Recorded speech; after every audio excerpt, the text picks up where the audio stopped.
नमस्कार. तर पुन्हा एकदा स्वागत तुमचं माझ्या डेली कुकिंग या यूट्यूब चॅनलवरती. तर आज मी बनवत होते बघा गवारीच्या शेंगांची भाजी आणि पोळ्या. तर गवारीच्या शेंगा बनवण्यासाठी कढईमध्ये पाणी गरम करायला ठेवलं आणि शेंगा उकडण्यासाठी मी पाण्यामध्ये टाकून दिल्या. आता शेंगा उकडताय तोपर्यंत भाजीच्या फोडणीची तयारी करून घेणार आणि पीठ भिजवून घेणार. तर भाजीच्या फोडणीसाठी टोमॅटो आणि कोथिंबीर चिरून घेतली आणि सोबतच पीठ पण भिजवून घेतलं. तोपर्यंत माझ्या शेंगा चांगल्या उकडतील. तर आज खूप दिवसांनी तुमच्यासोबत मी कुकिंग ब्लॉग शेअर केला. तर ना आज झालं असं की आमचं चालू होतं उन्हाळी वाळवणाची कामं आणि ते देखील मला तुमच्यासोबत शेअर करायचे होते. म्हणून कुकिंग ब्लॉग शूट करणं माझ्याकडून शक्य होत नव्हतं. तसं मोबाईलमध्ये स्टोरेज पण राहत नव्हतं जास्त. दोन्ही म्हणजे कुकिंग पण शूट करायचं आणि उन्हाळी वाळवण पण शूट करायचं म्हटल्यावर मोबाईल काही काम केला नसतं मोबाईलने. त्यामुळं कुकिंग ब्लॉग बंद करून फक्त उन्हाळी वाळवण मी तुमच्यासोबत शेअर केले. तर तांदळाचे पापडं, गहू तांदळाचे पापडं आणि उडदामुगाचे पापडं आमचे झालेले आहेत. त्याचे व्हिडिओ ऑलरेडी चॅनलवर अपलोड केलेले आहेत. तर बघितले नसतील तर एकदा नक्की बघा. तर शेंगा उकडल्या, त्या शेंगा काढून घेतल्या आणि लगेच भाजीच्या फोडणीसाठी कढईमध्ये तेल टाकलं. जिरे मोहरी चांगली तडतडली की चिरून घेतलेला टोमॅटो टाकला. टोमॅटो चांगला सॉफ्ट होईपर्यंत परतून घेतला. आता यामध्ये घालणार आहे सुकी मसाले. तर सुक्या मसाल्यामध्ये लाल मिरची पावडर, अंबारी मसाला, किचन किंग मसाला आणि थोडीशी हळद. 1 मिनिटभर सगळे मसाले तेलामध्ये परतून घेतले.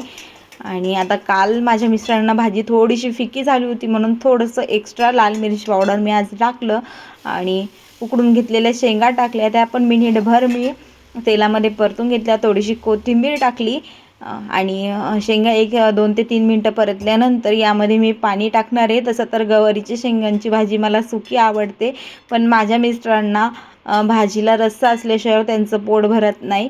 त्यामुळं पाणी टाकलं भाजीला रस्सा करण्यासाठी. आता एक साईडला माझी भाजी उकळेल तोपर्यंत दुसऱ्या साईडला मी पोळ्या करून घेते बघा. तर असा होता आजचा स्वयंपाकाचा मेनू, गवारीच्या शेंगांची भाजी आणि पोळ्या.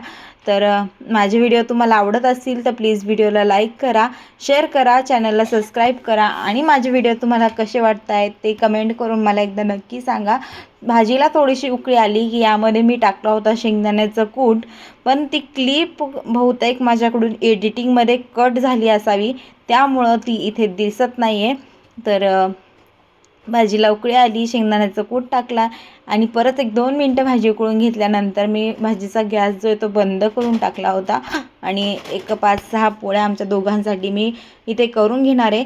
तर मागच्या काही व्हिडिओमध्ये ना मी सारखी तुम्हाला आईच्या घरी दिसत असेल, तर याचं कारणच ते आहे की माझ्या घरी मी एकटीच आहे आणि उन्हाळी वाळवण करायचं म्हटलं की एकीला दोघी सोबत असल्या तर बरं पडतं.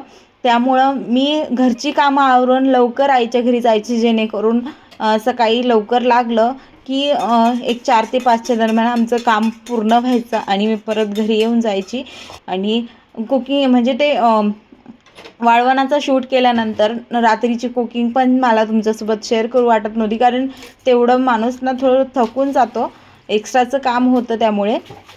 तर आता स्वयंपाक तर झाला होता, पण स्वयंपाकाचं काम फक्त स्वयंपाकापर्यंत नाही तर किचन क्लिनिंग पण एक स्वयंपाकातच मोडलं जातं मला असं वाटतं. जोपर्यंत किचन ओटा क्लीन होत नाही तोपर्यंत आपला स्वयंपाक पूर्ण होत नाही. तर सगळी स्वयंपाकाची भांडी मी आधी घासून घेते, जेणेकरून तोपर्यंत माझा गॅस पण थंड होईल.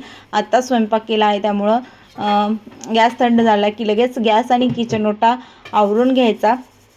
तर असा होता आजचा माझा कुकिंगचा दिवस.